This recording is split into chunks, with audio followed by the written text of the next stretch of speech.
Thanks for staying with us. We're still discussing this issue of cryptic pregnancy, baby factories, and the scams that goes around across Nigeria. And we'd like to just hear your own thoughts on it. You can call us on the numbers on your screen so that we can hear your stories. 081-0764 1679 090-241 63440. You can send us messages on X and also on YouTube. We'll be happy to hear your thoughts.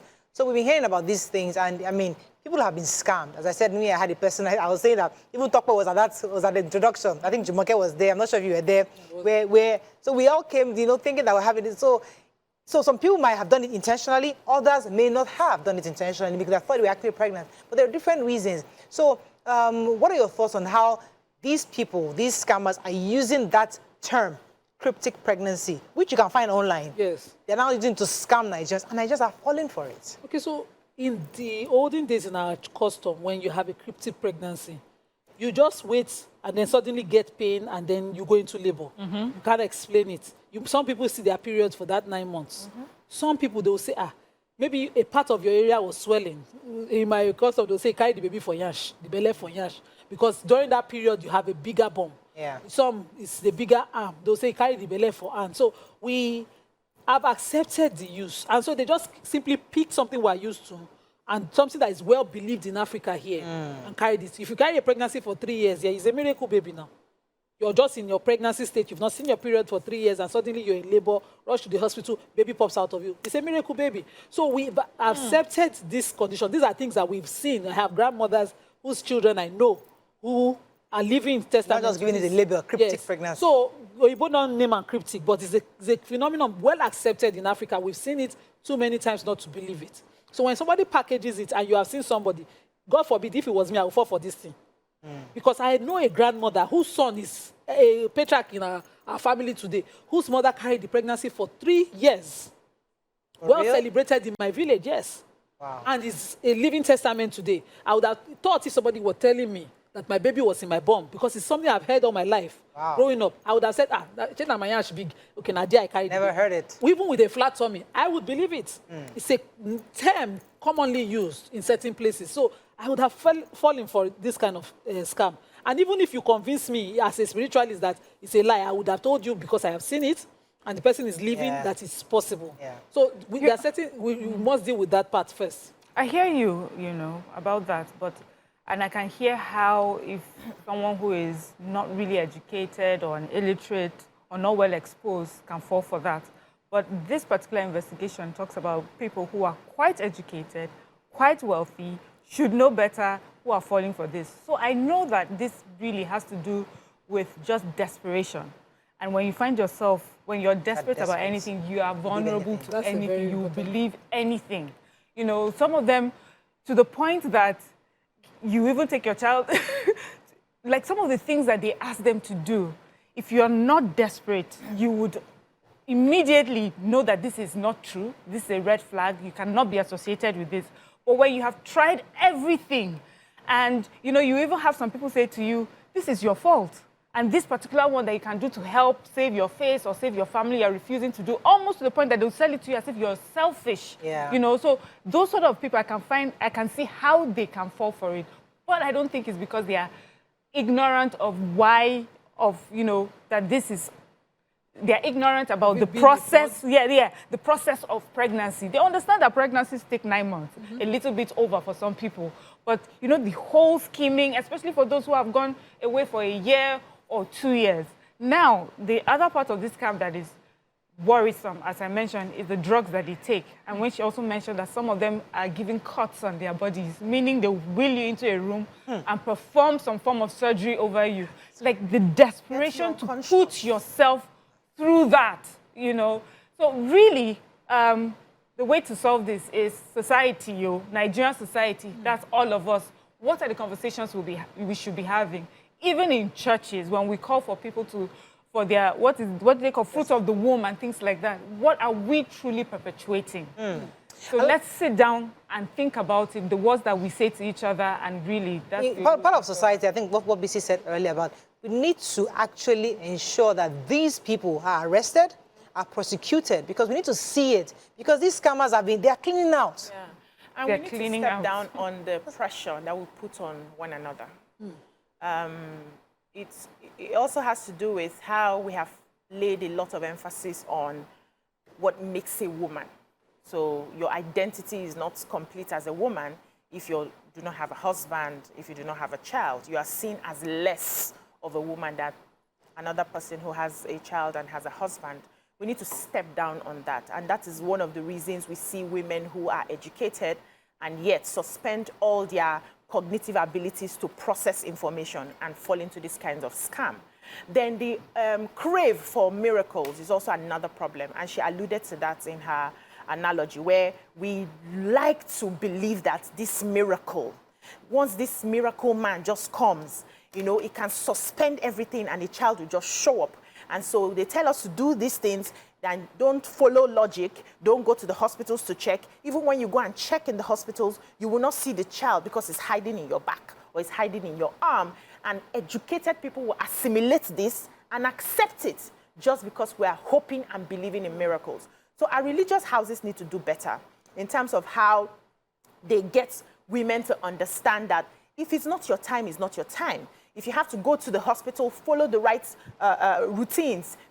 Go for your checkups. You know, go for your antenatal. You know, just go the natural way. And if peradventure you do not get pregnant, it's also okay. It doesn't stop you. There's a part of the scripture that says the woman who does not have her own child has multitudes as children. No, it could also be a part of it. But why we frown at that is because we want to be able to carry our own. And I know people will come and say, because you have your own children. That's not what I'm saying. But if we step down on the pressure on women, we will find that women will still be happy, will still enjoy their marriages, even if children are not there, and they will not be desperate to fall into scams like this. Let me take Foluke from London. Thanks for calling, Foluke. Good morning, everybody. Good morning, you're live. Yes, welcome to the show. Thank you. I used to practice in Nigeria as a medical doctor, and I can tell you that is real. I used to have a patient who had waited for 11 years for a baby. And she just called me up one day and told me that she had malaria symptoms and that she needed me to treat her. So I said, okay, meet me in the hospital. I was working with fertility. She came over and she told me she was pregnant, 5 months. I was like, wow. 5 months. So it looks fast, but I was wondering, pregnant 5 months? Okay. I said, all right, what do you want me to do for you? She said, okay. And she was going to Abuja the next day to have a steroid injection. I was like, why did you go from Akure to Abuja for tetanus injection? She said, oh, her pregnancy is a special one. And her doctor had told her that she must not take any injection elsewhere and she must not do a scan. I was like, if you are 5 months pregnant, you want to travel from Akure to Abuja, that's a lot of risk. Don't worry. Let me give you the TC and you call your doctor. So I gave her the TC. I was not worried. Because she was looking, I was like, the lady cannot be 5 months pregnant. I now told her, okay, my lady, can you let us just do a scan and be sure the baby is fine? She said, no, that she was not allowed to have a scan. I said, no. Okay, let's do a pregnancy test first. And we did a pregnancy test, and it was negative. However, she had been told that when it's time for her to deliver, she must come to that hospital to deliver. And the plan was for them to cut her, just like the other lady said. Oh, look here. So oh, my goodness. Her friend's case is a case of somebody being aware.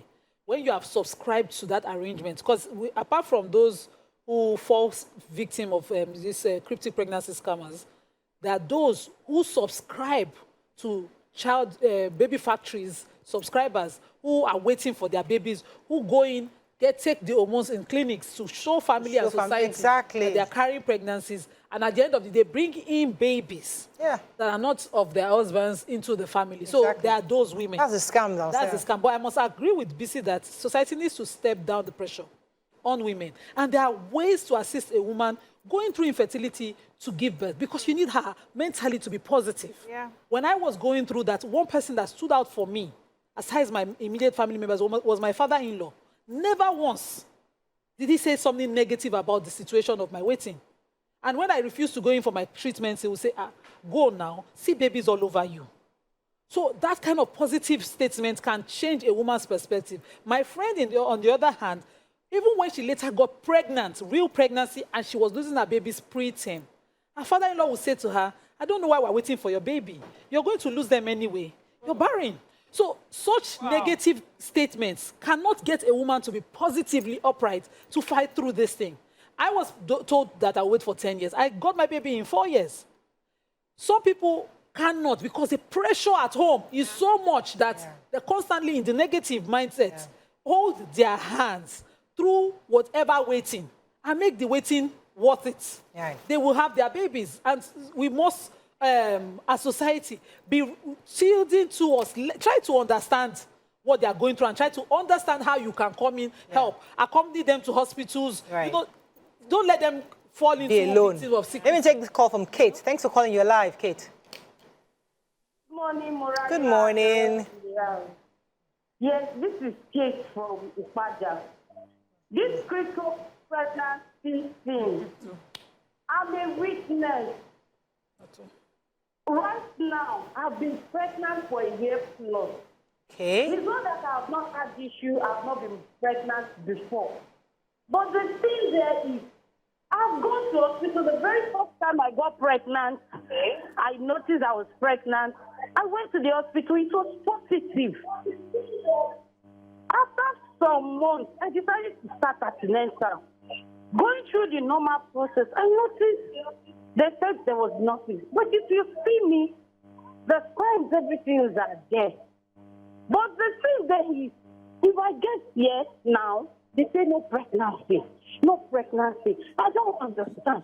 But I am feeling like my hips, my thighs, behind my lower abdomen, the same thing. I'm feeling it.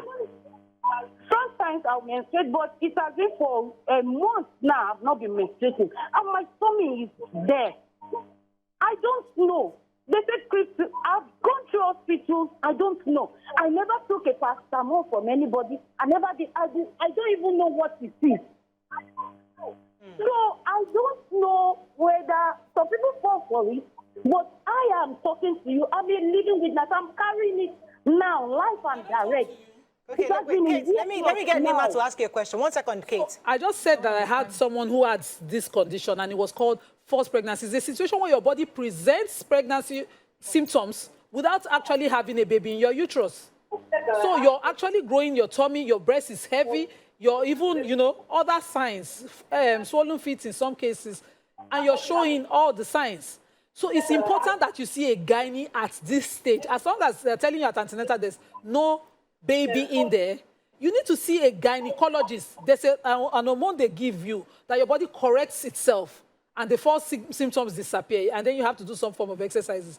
But you can't continue to live under this Pretense. the false, I don't want to call it pretense. Belief.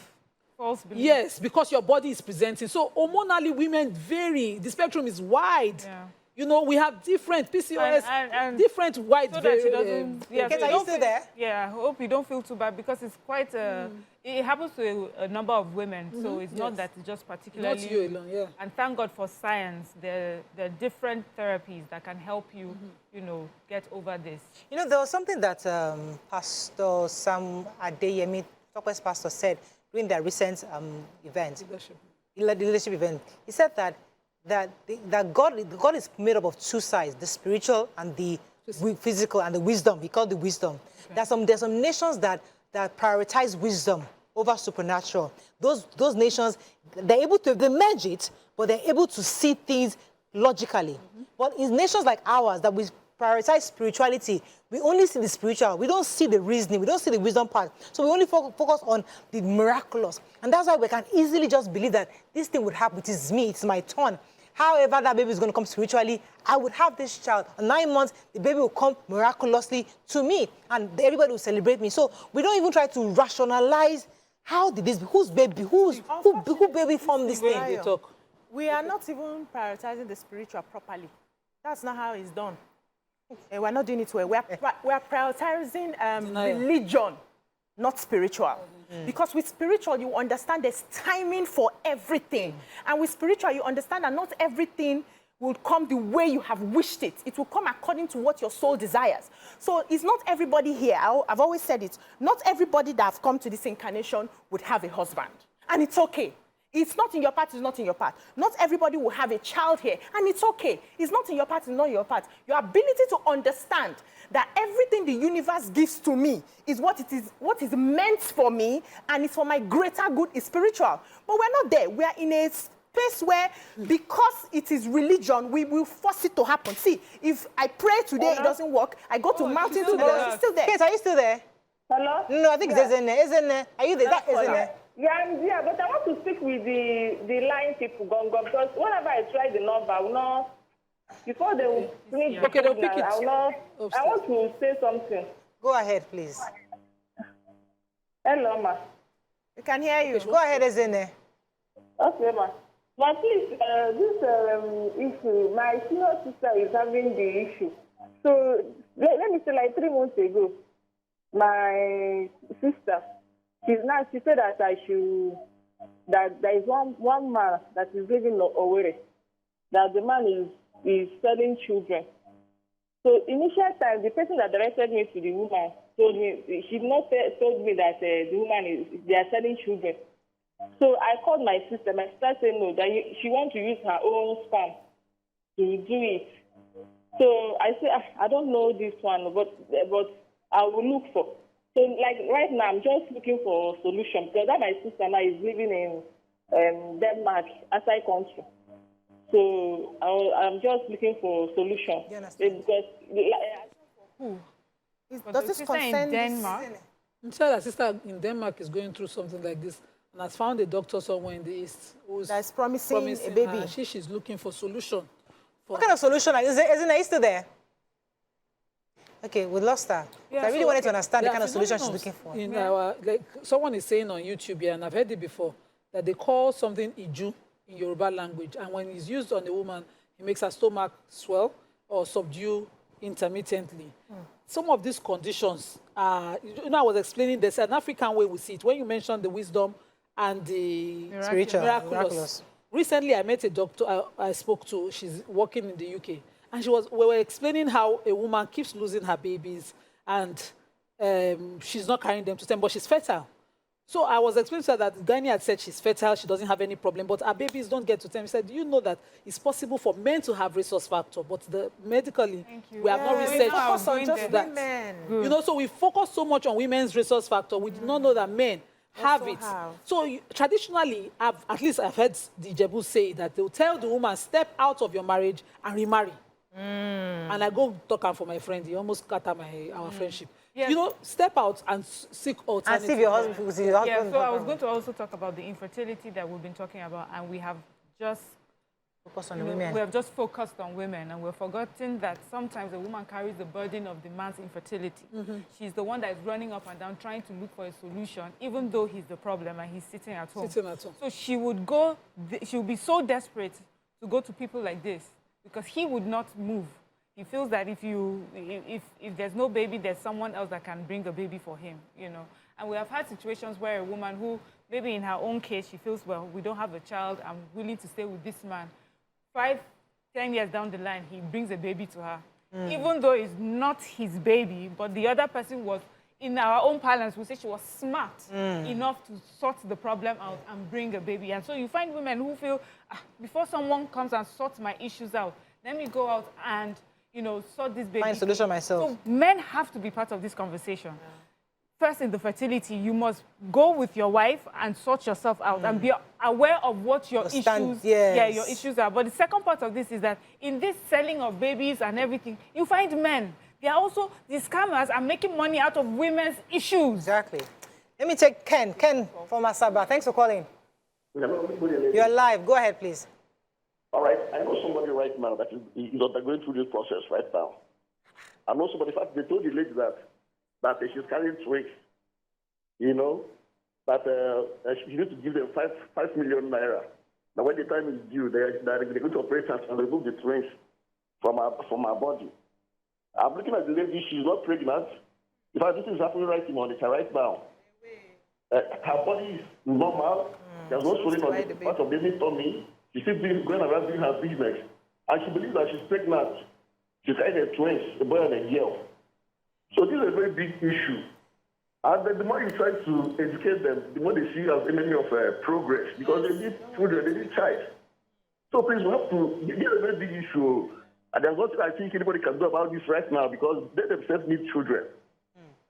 Thank you, Ken. I mean, I didn't even believe, this is my first time hearing this. Now. I didn't realize how much widespread it is. Every single caller has somebody or somebody. Yes, it happens. So I think we need to normalize adoption and surrogacy. And we need men to open their hearts to adoption and surrogacy. A lot of women don't want to hear that adoption because their men will say, it's not my child. You are bringing another person's child to my house. Now, also, we need to make the adoption process seamless. I've had people who have been in line to adopt children, and it's a Herculean task. They keep going back and forth. They're filling forms. Yes. Make it easier for people who you have tested that they have the capacity to raise children to be able to do that. See this case we're talking about now. Many of the people there actually have money. So it's not, you cannot, if you're poor, you cannot even afford some of these child trafficking services that you find yourself into. So why don't you go through the normal route? Yeah. Why don't you talk about surrogacy? Why don't you freeze your egg? Why don't we have this conversation, even in religious houses?